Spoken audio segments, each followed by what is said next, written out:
welcome to the first installment of Workforce Wednesdays, informational webinar series sponsored by the Louisiana Department of Corrections in partnership with the Louisiana Workforce Commission and Right on Crime. I am Scott Payton, the State Director for Right on Crime, and I will be moderating today's webinar. Just a few housekeeping items. Please feel free to enter any questions you may have in either the chat or the Q&A box, and we will answer your questions after the presentation.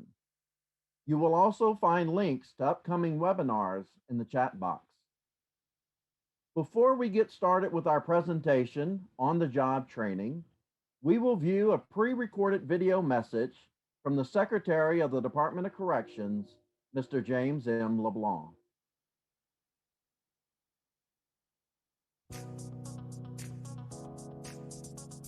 I'm Secretary Jimmy LeBlanc. Thank you for participating in the upcoming events leading up to April's Second Chance Month.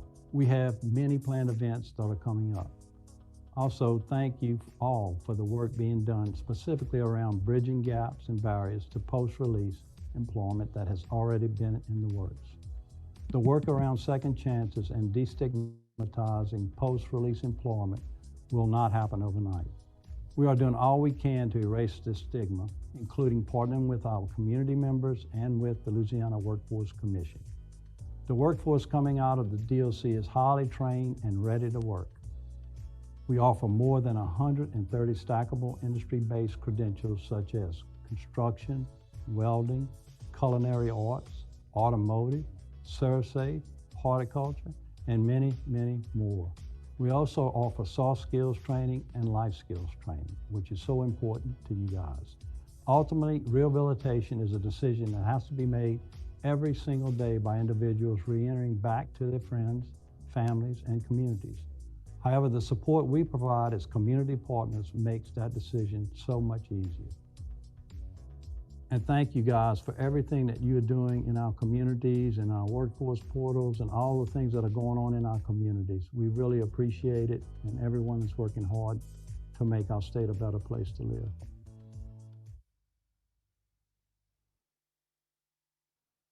Thank you, Mr. Secretary, for your continued commitment to ensuring a pathway to successful reentry for the men and women who will be returning to society.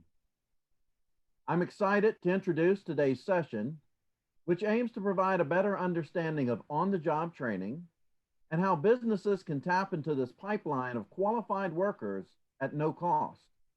I am joined today by Mr. Michael Pritchard with the Louisiana Workforce Commission. Michael serves as the Industry Sector Coordinator for the Lafayette and Lake Charles regions. He has over 20 years of retail management experience that helps him to relate to the needs of the businesses in his region. During his 14 years of experience with Walmart, Michael was involved in the opening of 3 new stores to include interviewing, hiring, and the training of new associates. He moved to Louisiana in 2010, bringing his extensive work experience to the Louisiana Workforce Commission. He is married with 2 children. His son and 2 grandsons live close by, and his daughter resides in Illinois with her husband and 2 children. Michael enjoys being out of the retail field, which allows him time to spend with his grandchildren. Michael will share his extensive experience with us today as he discusses on-the-job training, one of the many benefits afforded businesses that engage in second chance hiring. Thank you, Michael, for joining us today, and we look forward to your presentation. Well, thank you, Scott. I'm real excited to be here today. Second Chance is very important work, and I'm very glad to be a part of it. Let me go ahead and share my screen.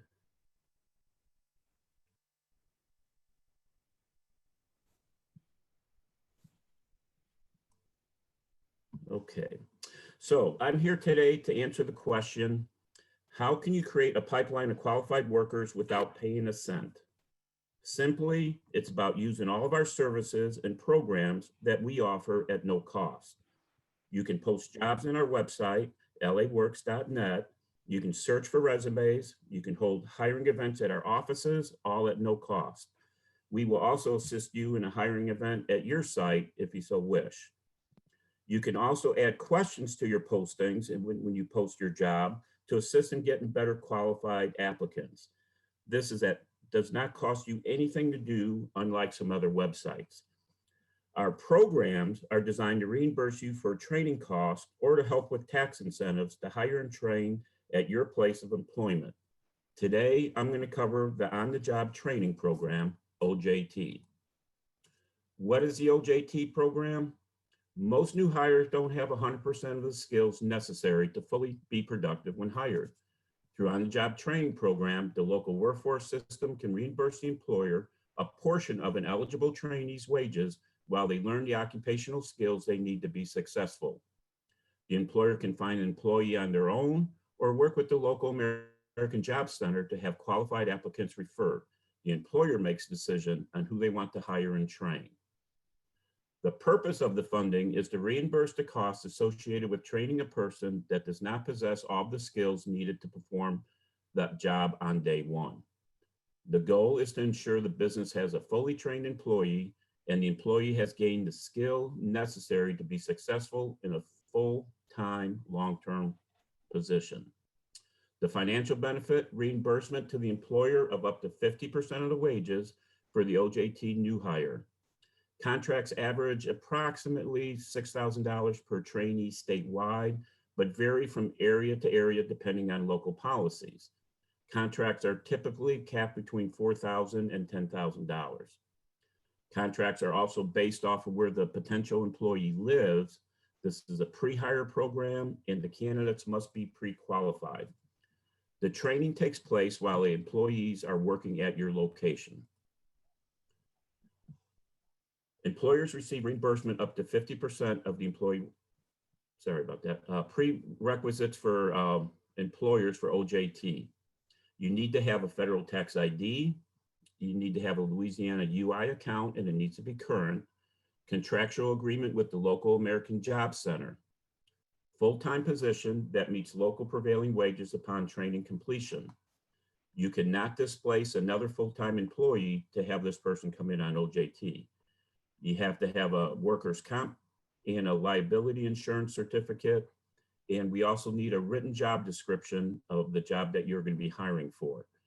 A commitment to continued employment and must possess a demand occupation for the area, 3 stars or higher. And again, your American Job Center can assist you with that. The employer must not have any workers currently in a laid-off status or be involved in a labor dispute. So if you had the position you're hiring for, if you've had layoffs, you need to offer the layoff people the jobs first before you can hire somebody in with OJT. You can't lay off people to bring somebody in order to get that reimbursement. Who's an eligible trainee? They must meet eligible criteria of an available WIOA funding stream, either a dislocated worker, which would be somebody who's been laid off, recent separated veteran, or a WIOA adult, typically low income or unemployed. Again, your American Job Center will be the one that will screen those people and let you know what they qualify for. It does not have all the training or experience required for the position. They also must be eligible to work in the US, and the trainee can be referred by either the employer or the local American Job Center. Here's an example of an entry-level position that somebody is being hired for. Let's say they're looking for an inside sales position for the next year. They can receive 50% reimbursement. The sales position is a high demand occupation, so it's authorized up to 1,040 reimbursable OJT hours. Let's say the wages for the employee is $19 an hour. Reimbursement rate would be 50% of that, which would be $9.50 per hour. Total reimbursement would be $9,880. Now, you could hit a cap based on the local policy. Every region has different WIB offices that have local policies for that. Some may cap it at $5,000 or $8,000. So you would either go through the whole part of the training, but once you hit that cap, then the reimbursement would stop. We only reimburse for actual hours worked. We do not reimburse for vacation, sick pay, or the half time for overtime. For example, if they work 48 hours in a week, the employer would pay 8 hours at time and a half, but we would only reimburse for the actual 8 hours that they work.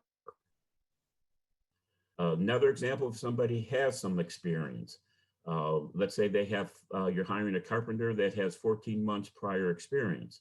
Well, the reimbursable hours would be 800. One of the ways you can do it is subtract like 40 hours for each month of prior experience. So that would kind of get you down. Again, what you would do, the American Job Center, whoever the case manager is that's working with the person, would look at what your job description is, what you feel as an employer you need to train them on. And then they would also look at, for the contract to have an agreement, it's okay, they've got 14 months experience, so we can reimburse 560 hours, or reduce it by 560, so we can reimburse for 240 hours instead of the full 800. Wages, again, it would be the same thing, $17 per hour, 50% of the reimbursement at $850, and it would be paid out in approximately 6 weeks. Like I say, how do you get started? You contact your local American Job Center. The most important thing with the on-the-job training is a contract has to be signed prior to the person's first day. You can't call and say, hey, Mike, Bobby started last Thursday, we'd like to do an OJT. It's too late. You have to have the contract ahead of time. If best way that I put with the employers I deal with is, if you're getting ready to offer somebody a job and you know this is the person you want, get in touch with your local American Job Center, have them screen the person to see if they qualify for OJT. And if they do, we can come in and get a contract before that person starts work. So that's probably one of the most important things that you do, is to get with your local offices and get everything set up so when you're ready to hire, it can go smoothly and quickly. Many areas will work with you to set up the process, to keep things simple and to keep them streamlined. Now, in order to find your American Job Center, this is, if you go to laworks.net, this is the homepage that you're going to see. If you go up to the middle center part where all the little columns are, you can see the American Job Center contacts. If you click on that, and we're going to show you near the end of the presentation, if you click on that, you're going to get a listing of all the American Job Centers throughout the state and a contact number, their hours, where you'll be able to get in touch with them to get this program set up. I'm an industry sector coordinator. We have industry sector coordinators throughout the state. They can assist you also. They're a great liaison. If you get a hold of one of them, or you get a hold of me for Lake Charles and Lafayette, you get a hold of me, I can put you in touch with the person you need to get you introduced to the local office, to get you introduced to the person who would actually write the contract for you. We got Angela and Sandy that are in the New Orleans area and the outlying areas here. We also have Megan and Taylor, who handle the East Baton Rouge, West Baton Rouge, and all the outlying areas there. Again, this is being recorded, so you'll be able to get this information to go back and reach out to one of them. Jacques handles the northern area of the state, and he has several parishes, but this is all the northern part of the state. So if you are an employer up in that area, Jacques can help you with a lot of our programs, but he also can put you in touch with your local office to get things set up. Chad, he is our sector program manager. He also handles the Alexandria Rapides Parish in that area right in there. So he can assist you if you're an employer from that area. Here's my information, Michael Pritchard. Anybody can contact me. I'll be more than happy to get you in touch with the proper area, the proper person. If you have questions, I'd be able to answer them today, but I'll answer them at any time for you. So that's all of our contacts. So is there any questions or? Michael, Here we go. Here's an example of, once you click on the American Job Center for the contacts, this is what you're going to see. The New Orleans region, it's going to list all the areas. It's going to show you the phone numbers, Monroe, or give you the addresses, give you everything that you need to know about the American Job Centers throughout the state. Thank you for that. And Michael, thank you for joining us today to discuss one of the many opportunities available for employers through the Louisiana Workforce Commission. While we give our audience just a few moments to finish entering their questions, Michael, what type of employers are a good fit for this program? And do you have any success stories that you can share with those attending today? Yes, we have, the program is for any employer. I have a couple examples. Lowe's in New Iberia, I've worked with them through the years. And even though that's a big chain and they're throughout the country, we can do a contract locally. So we had a contract locally with the Lowe's in our area, and they would screen almost anybody that they hired. They would send to to the American Job Center and have them screen and take advantage of the on-the-job training. Some of the best people for the on-the-job training is your smaller companies that are starting to grow and they're starting to feel the pains of growing. And it's like, man, if I just had one more person to help me, but I really can't afford that right now. This gives you the opportunity to bring somebody in, get 50% of the wages, and by the time you get them trained and get that full blown payroll on there, they're going to be productive, or if it's in sales, they're going to start producing for you. So you'll be able to easily go into that. So it helps growing businesses, small businesses growing, and it's also out there for the larger businesses that need to hire on. That sounds great, Michael. We do have a few questions. So Absolutely. our first question is this program for people that actually it says, are they incarcerated, but is this program for people with criminal backgrounds and for persons that are incarcerated? Yes, they would be qualified just like anybody else. That you would get in touch with your American Job Center. If the employer is willing to hire somebody from reentry, which is so important, this is one of the tools that they can use if the person's qualified for that. So they would be screened just like anybody else that goes through the system. Thank So you. they should be able to be qualified. The next question, are nonprofits eligible for this benefit? Yes. Great. And another question says, will any type of job qualify? And I know you mentioned demand occupation. So if you want to kind of flesh that out a little bit for us. Yes, the job has to be a high demand job, relatively high wage and high demand. It's called a 3-star job. If you go to our website, laworks.net, and go to that homepage, which I showed you before, there is a section that says 3-star jobs. You can click on that and put in any occupation you want. It's going to show you how many stars it's rated throughout the state. And you can also, there's a drop down that you can pick for your area. Let's say the Lafayette Lake Charles area. You click that drop down and it'll show you how many stars it is in that area. And it needs to be 3 stars in order to qualify for the on-the-job training. Now, if let's say it's an entry job, $8 an hour, and there's not a big demand for it, then that wouldn't be something for OJT. But you can research yourself ahead of time, or again, get in touch with one of our industry sector coordinators or the American Job Center, and they can let you know what positions you're looking to hire. And another question is, how long does this process take to fill out the paperwork? That's going to depend a little bit on each area. Like I said, your best bet is once you get a contract in place, that takes a little bit. You have to have the contract. Once that's in place and you start hiring additional people, that's just an add-on to the contract. So what I recommend for people is if you're getting ready to hire, number one, we want to be able to post your job for you on our website. We want to be able to help you find the person that you need for that. So once you start that project, if you reach out to us, we can go ahead and get the contract and get everything ready. So when you're ready to hire that person, it can go smoothly. I recommend try to give us a week to 10 days, if at all possible. Sometimes we can do things quickly. We'll work with the employers. Everyone's going to try to do everything they can to help that employer, but it does take a little bit of time to get the person. Once we find the person, they have to come in and do paperwork for themselves also. So that could take a day or two just to get the person in and get that qualified.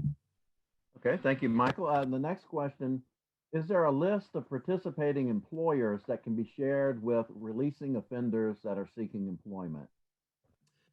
That is something I can check on. I don't know if there's a list statewide. I know we have people in our, most of our American Job Centers that work with people who are reentering. They would have a list very possibly, but that's something that that we can, okay, I did just see there is a second chance list from Jerry. So that is something that maybe we can share.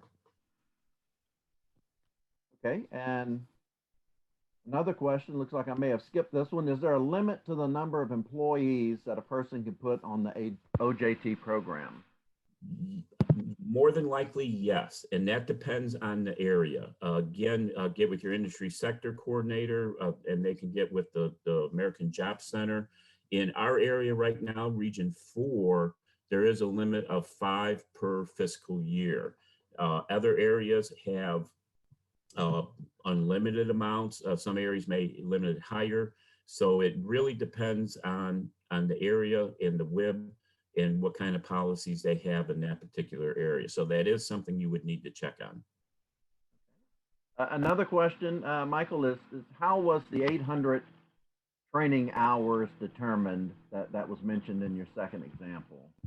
That is done if you do the ONET code and you pull up the ONET code, it's going to give you the training hours and how many hours for every occupation. And that's what we base it off of. And then again, if they have some experience, then that's worked out with the case manager, the employer, of what kind of training you have. You could have somebody that, let's say, is a welder and they're very good at welding, but you're going to teach them a different kind of welding. Well, even though they've got a lot of experience at welding, there's still going to have to be some training time to learn that new program. Or if you have somebody come in the office and you have different programs on your computer than what that person's used to, again, there's going to be some training time that's going to have to take place that we can help with. Okay, Michael, looks like the questions are continuing to pour in. The next question is, can you explain reverse referrals within OJT? If I understand what they're saying, I mean, you have an employer can look for applicants, find the applicant they want, and then have that person screened at the American Job Center to see if they qualify. You can also get in touch with the American Job Center and say, hey, here's a position I'm hiring for. I would like to have you guys send me some qualified people that would qualify for OJT so we can interview them and decide who we want to hire.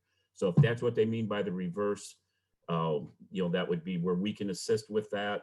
And we have people who come in our one-stops all the time for assistance that we know qualified for positions, and we can always refer them to the employer to say, hey, here's 5 qualified people who are interested in that position. You can interview them and select who you want.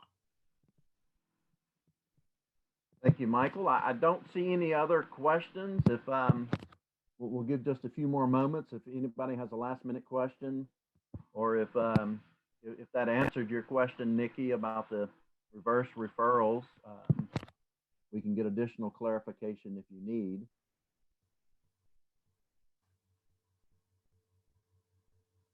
Great. Looks like we've answered all the questions, Michael. Again, thank you, Michael, for that informative presentation.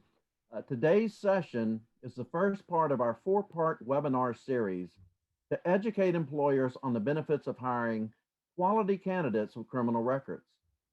Join us next week, Wednesday, March 17th at 10:30 a.m. as our guest, Ms. Nicole Learson with Louisiana Workforce Commission, will discuss the Worker Opportunity Tax Credit. Please see the chat box for registration information. Today's session and future sessions will be recorded and they will be made available for viewing and sharing. This series will end in April, which is Second Chance Month. Stay tuned for additional events taking place throughout the month of April to include a virtual Second Chances job fair. Thank you all for attending today, and we are looking forward to seeing all of you during our next installment of Workforce Wednesdays.